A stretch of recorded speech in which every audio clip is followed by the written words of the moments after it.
In Luke chapter 12 verse 15, Jesus warns us to be on your guard against all kinds of greed. Life does not consist in an abundance of possessions. Mga kapatid, sa gitna ng iba't ibang isyu ngayon, korupsyon ang isa sa mainit na usapin. Pero alam niyo ba ang pinagmumulan nito? Ang ugat nito ay greediness o pagkagahaman. Jesus reminds us that true life, real fulfillment, comes not from what we own, but from what we are and what we do. Greed can blind us, leading us to make choices that harm ourselves and others. Today, let's take a moment to reflect on our own hearts. What are we truly valuing?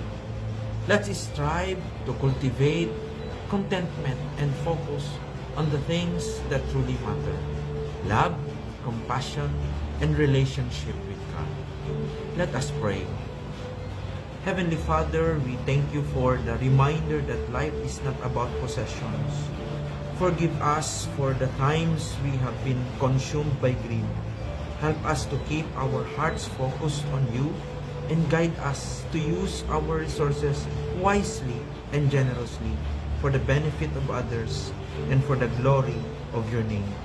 Amen.